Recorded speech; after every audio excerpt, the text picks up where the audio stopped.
ونعوذ بالله من شرور أنفسنا ومن سيئات أعمالنا من يهد الله فلا مضل له ومن يضلل فلا هادي له ونشهد أن لا إله إلا الله وأن محمدا عبده ورسوله صلى الله عليه وعلى آله وسلم أرسله بالحق بشيرا ونذيرا وداعيا إلى الله بإذنه وسراجا منيرا شكر أعوذ بالله من الشيطان الرجيم بسم الله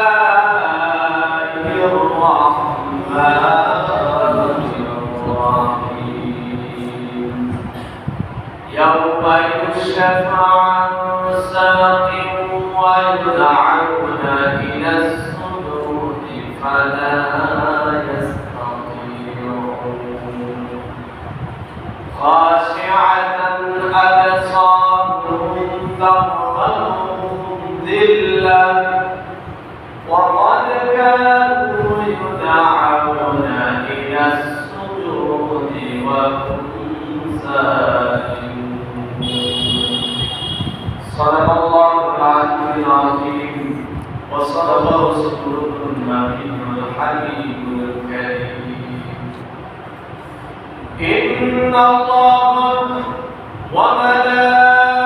وملائكته يصلون على النبي يا أيها الذين آمنوا صلوا عليه وسلموا تسليما اللهم صل على سيدنا مولانا محمد وعلى آله سيدنا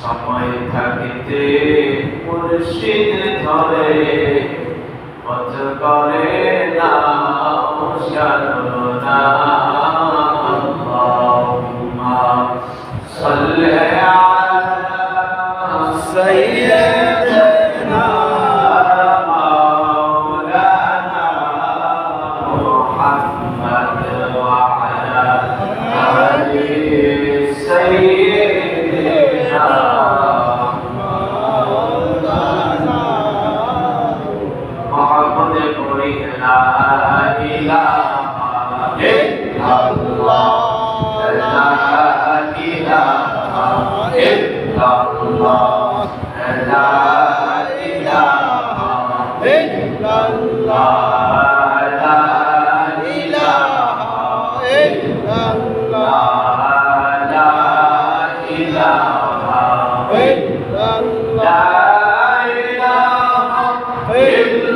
ইল্লাল্লাহ লা ইলাহা ইল্লাল্লাহ লা ইলাহা ইল্লাল্লাহ লা ইলাহা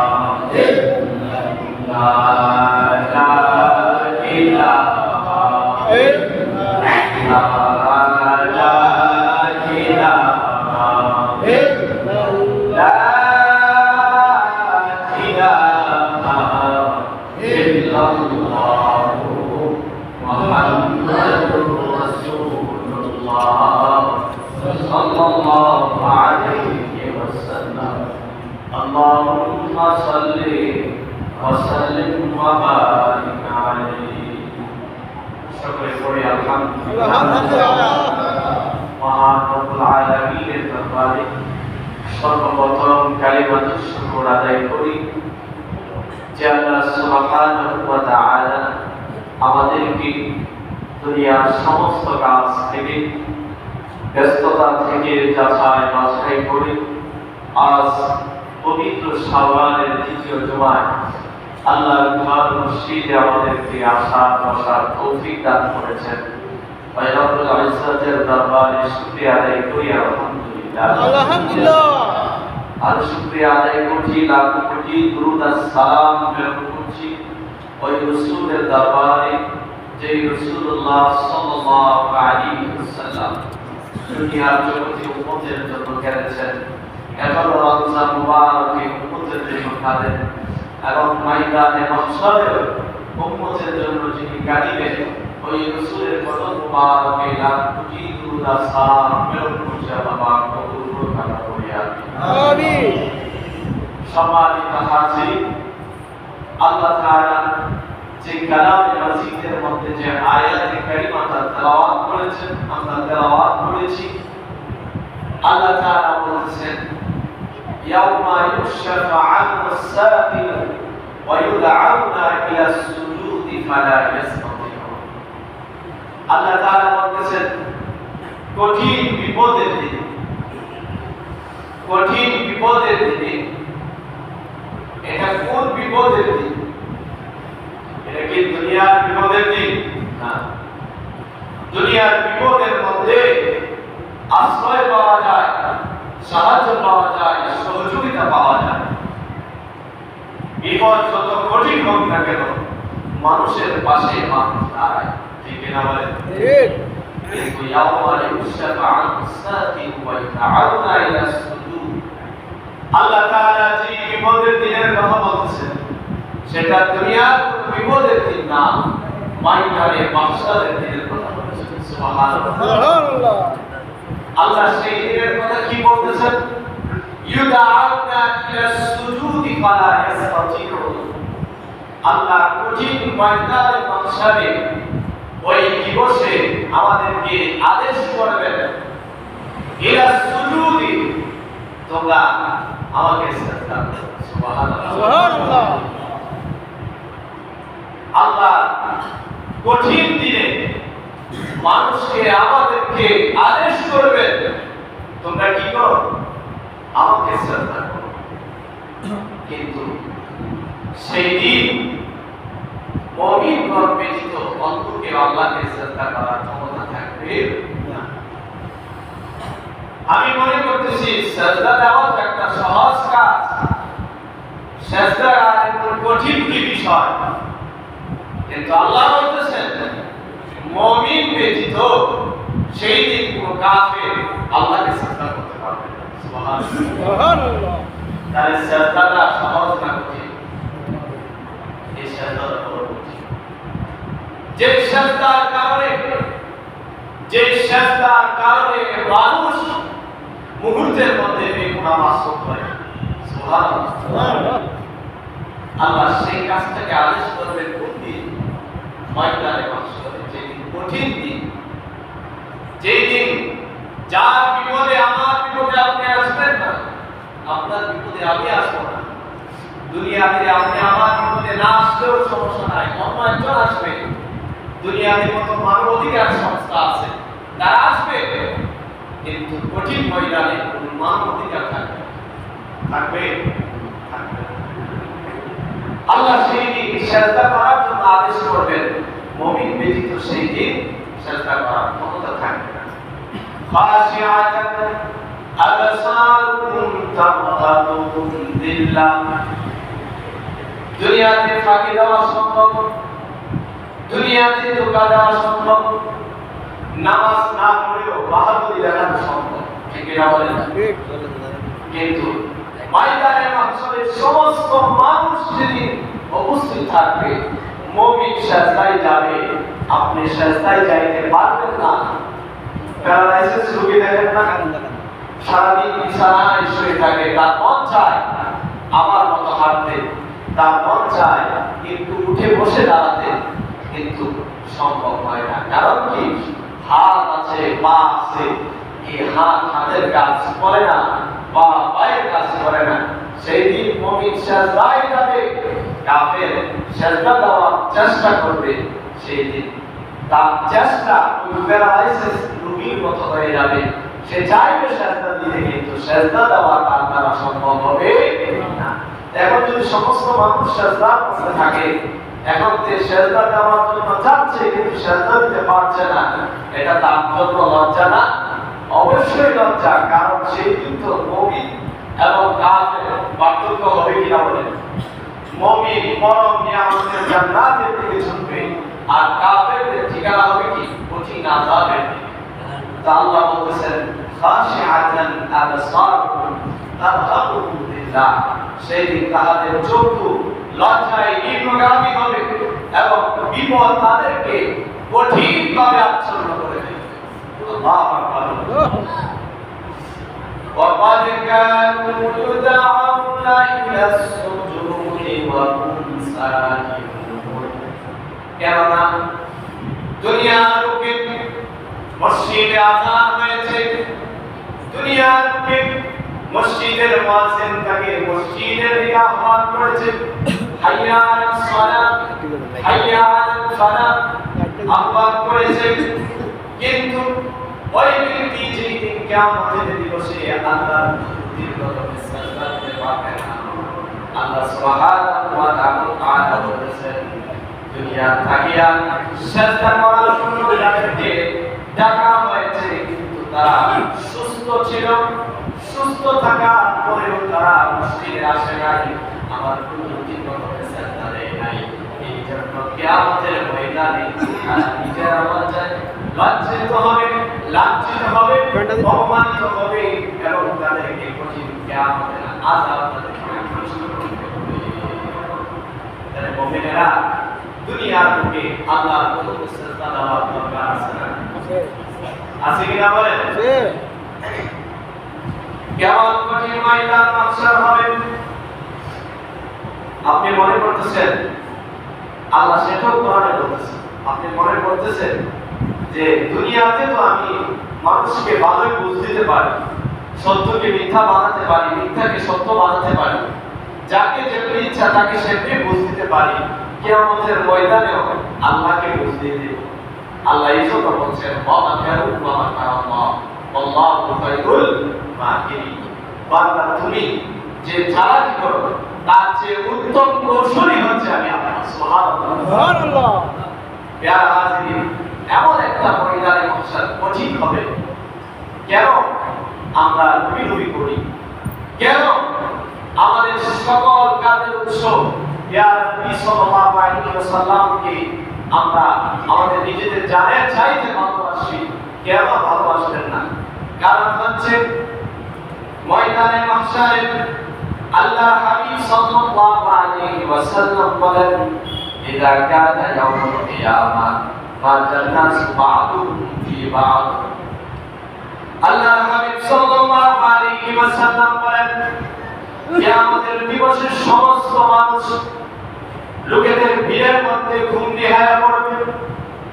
ওইখানে তো একজন মানুষ থাকবে না, সৃষ্টির লগ্ন থেকে সৃষ্টির শেষ পর্যন্ত যত আদম, যত বনি আদম এই পৃথিবীর মধ্যে আবির্ভাব করেছে, কেউ আদম নবীর উম্মত, কেউ ঈসা নবীর উম্মত, কেউ ইব্রাহিম নবীর উম্মত, সমস্ত নবীদের উম্মত ময়দানে মাহশারে উপস্থিত হবে। সুবহানাল্লাহ।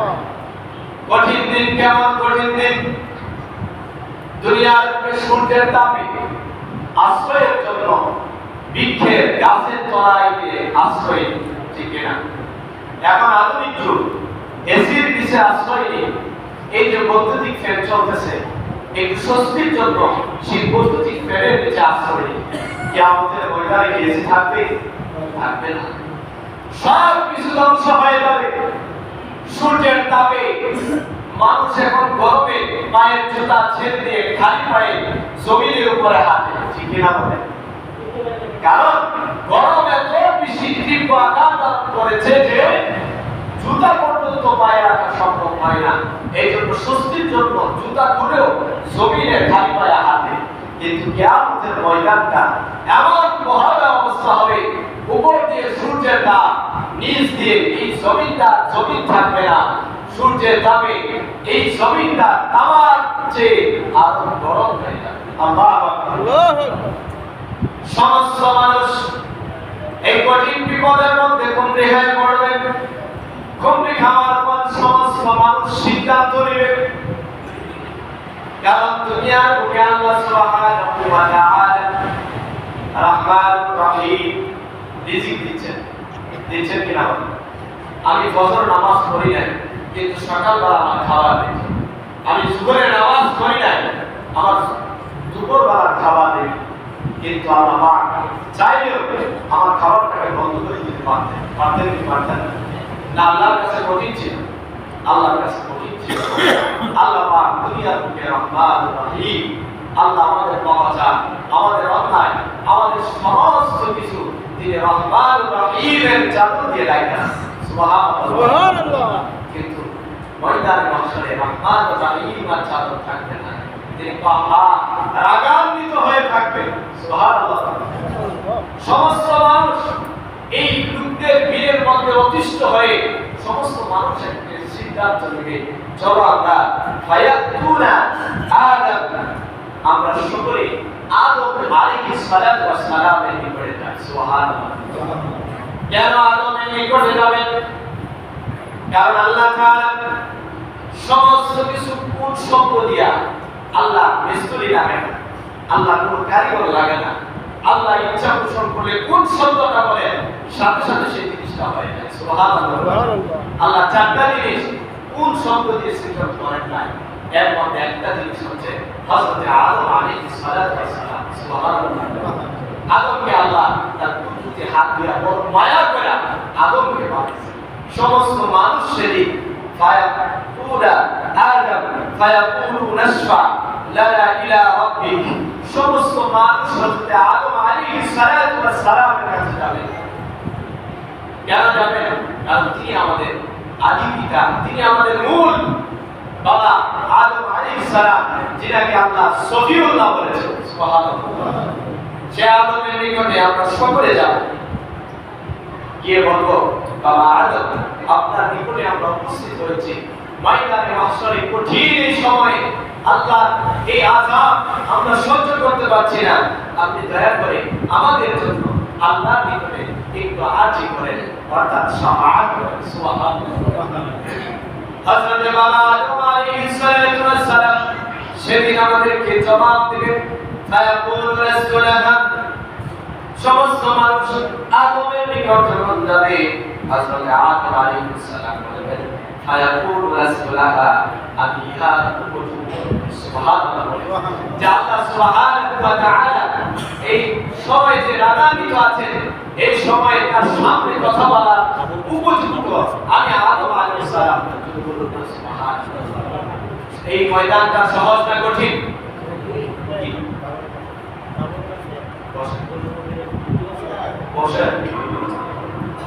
তাহলে সমস্ত মানুষ আদম আলাইহিস সালামের কাছে যাবে, আর আদম আলাইহিস সালাম বলবে, তোমরা আমার কাছে আসছো, কিন্তু আজকে এই কঠিন ময়দানে আল্লাহর সামনে কথা বলা, তোমাদের জন্য শাফাআত করা, এটা উপযুক্ত আমি না। সুবহানাল্লাহ।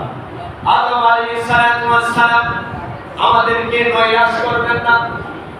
আদম আলাইহিস সালাম আমাদেরকে আরেকজনের কাছে পাঠাবেন, ওয়ালাকিন আলাইকুম বিইব্রাহিম। আল্লাহ নবী হযরত আদম সফিউল্লাহ আমাদেরকে পাঠাইবেন বাবা ইব্রাহিম আলাইহিস সালাতু ওয়াস সালামের কাছে। কোন ইব্রাহিম আলাইহিস সালাতু ওয়াস সালাম? যে ইব্রাহিম আলাইহিস সালাতু ওয়াস সালাম আল্লাহর সন্তুষ্টির জন্য নিজের সন্তানকে কুরবানি করে দেন। কোন ইব্রাহিম আলাইহিস সালাতু ওয়াস সালাম? যে ইব্রাহিম আলাইহিস সালাতু ওয়াস সালাম আল্লাহর সন্তুষ্টির জন্য আগুনে জ্বলতেন।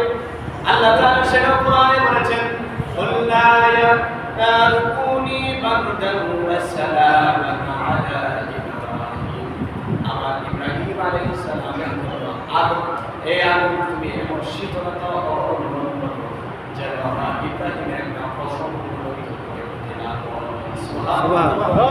এমন ইব্রাহিম খলিলুল্লাহ জালমানি, সেই ইব্রাহিম খলিলুল্লাহর কাছে যখন যাব, তখন সেই ইব্রাহিম খলিলুল্লাহ সেদিন আমাদেরকে বলবেন ফায়াকুলু লাসুলাহা, আল্লাহ যে বাহার হয়েছেন ওনার সামনে এই সময় তোমাদের জন্য শাফাআত করা উপযুক্ত আমি ইব্রাহিম খলিলুল্লাহ না।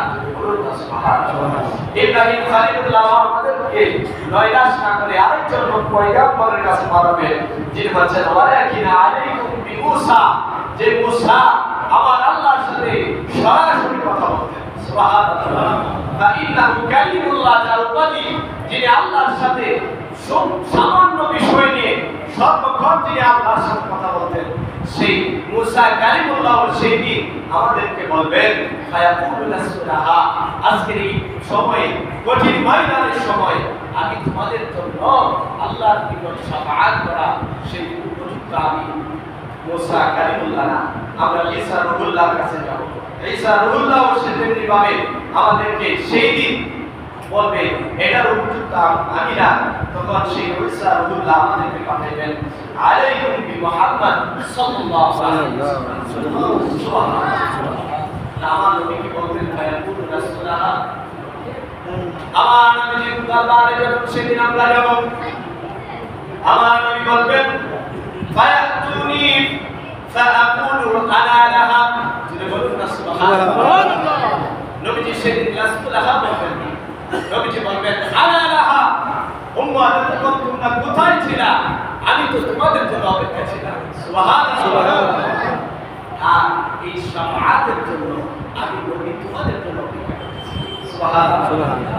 আমার নবী লম্বা হাদিস বুখারী শরীফে আছে, আমার নবী সেদিন আমাদের জন্য আমরা যখন নবীর দরবারে যাব, নবী আমাদের পক্ষ হয়ে আল্লাহর দরবারে সিজদায় উঠে সুবহানাল্লাহ। ফায়াকুলু, নবী সিজদায় পড়ে আল্লাহর প্রশংসা যখন করবেন, আমার আল্লাহ সেই দিন আর হাত রাখতে পারবেন না। নবীর সিজদার বদলতে আমার আল্লাহ পাক সেদিন বলবেন ফায়াকুলু ইয়া মুহাম্মদ ইরফা রাসাকা হাবিব, আপনি মাথা উত্তোলন করুন। ফাআহমাদুহু বিতিলকাল হামাদ বিতিলকাল মাহামিদি ওয়াজিদু লাহা সাজিদান, হাবিব আপনি আপনার মাথা উত্তোলন করুন।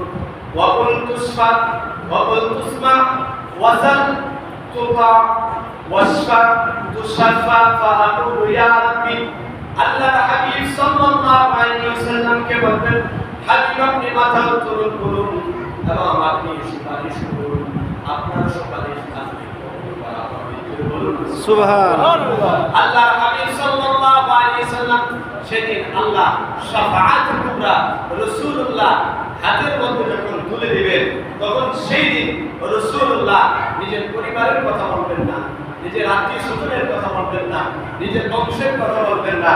রাসূলুল্লাহ সেই দিন বলবেন ফাআকুলু ইয়া রাব্বি উম্মতি ইয়া রাব্বি উম্মতি, হে বাপ এই কঠিন ময়দানে আসলে আপনি আমার উম্মতকে রক্ষা করুন। সুবহানাল্লাহ। যে রাসূলুল্লাহ দুনিয়াতে উম্মতের জন্য গেছেন, এখনো রওজা মুবারকে গেলেন। হাদিসের মধ্যে আসছে সপ্তাহে বৃহস্পতিবার রাতে আমার সকল আমার উম্মতের আমলনামা আমি নবীর দরবারে পেশ করা হয়। আমি যখন আমার উম্মতের আমলনামার মধ্যে আমার উম্মতের আমলটুকু আমি দেখি, আমি আল্লাহর প্রশংসা করি, আমি আল্লাহর শুকরিয়া আদায় করি। যখন আমার উম্মতের আমলনামার মধ্যে দেখি, আমি আল্লাহর দরবারে আমার উম্মতের পক্ষ থেকে ক্ষমা প্রার্থনা করি। যে রাসূলুল্লাহ এখন কাদের কঠিন ময়দানে আদম নবী সুপারিশ করবে না, ইব্রাহিম নবী করবে না, মূসা নবী করবে না, ঈসা নবী করবে না, কোন নবী যেদিন আল্লাহর সামনে কথা বলতে সাহস করবে না, সেই দিন আপনার আমার নবী আপনার আমার জন্য উম্মতের জন্য শাফাআত করবে। সুবহানাল্লাহ। তাহলে সেই নবীর শাফাআত আমরা বিশ্বাস করি না? সেই নবীর শাফাআত আমাদের দরকার আছে না? না আমাদের দিয়ে জান্নাতে যেতে পারবে না। নবীর শাফাআত ছাড়া সেই দিন কোন কারণ থাকবে। আল্লাহ আমাদেরকে সেই নবীর শাফাআত আমাদেরকে কবুল করুন, আমরা বলি আমিন। আমিন। নবী আমাদের জন্য কাজ, নবী আমাদের জন্য পেরেশানে হতে থাকে, আমরা কি সেই নবীর হক আদায় করতে পারছি?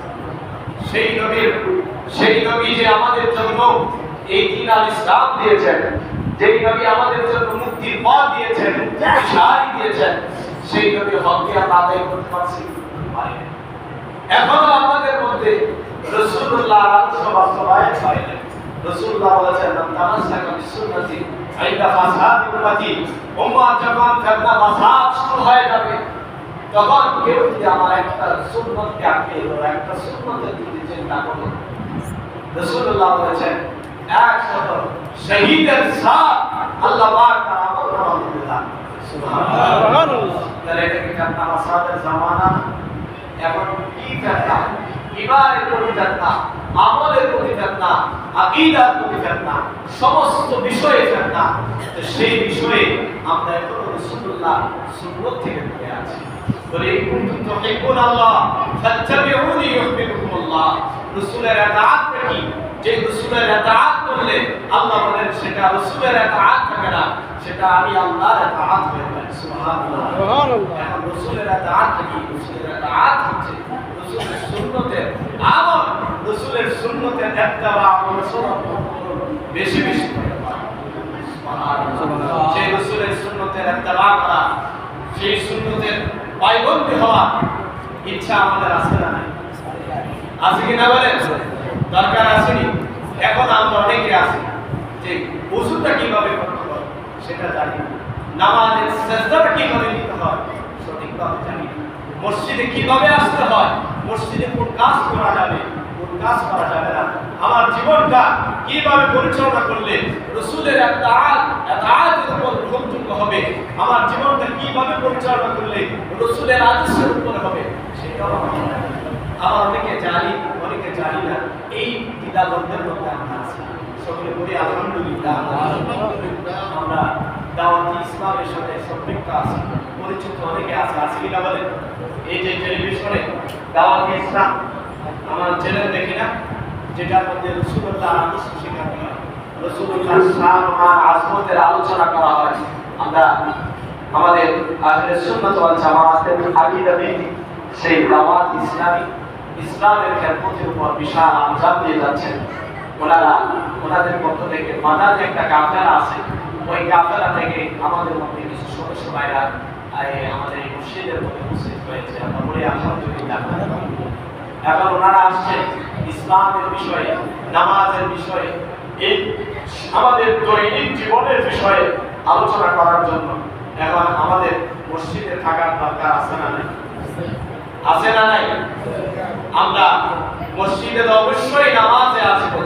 নামাজের পরে যদি জরুরি কোনো কাজ না থাকে আমরা অল্প সময় মসজিদে সময় দেব, মাদানী কাফেলার সাথে কথা বলবো, জানবো আমাদের নামাজ, আমাদের রাসূলের সুন্নাত এবং আল্লাহর ফরজ বিধানের ক্ষেত্রে আমাদের যা যা জানার বিষয়, যা যা শিক্ষা গ্রহণ করার বিষয়, সেইগুলো আমরা শিখবো ইনশাআল্লাহ। আজকে আসে তো ইনশাআল্লাহ সকলকে আজ জুমার থেকে ইনশাআল্লাহ আপনারা আমাদের মধ্যে 3 দিন থাকবেন। আমরা প্রত্যেক জামাতের পর চলে না যে জরুরি কোনো কাজ না থাকলে ইনশাআল্লাহ মসজিদে থাকবো, দিন ইসলামের কথা শিখবো এবং আল্লাহ রাসূলের সুন্নতে রঙিন এই জীবনকে গড়ে তোলার তৌফিক আল্লাহ আমাদের সকলকে দান করুন। আমিন।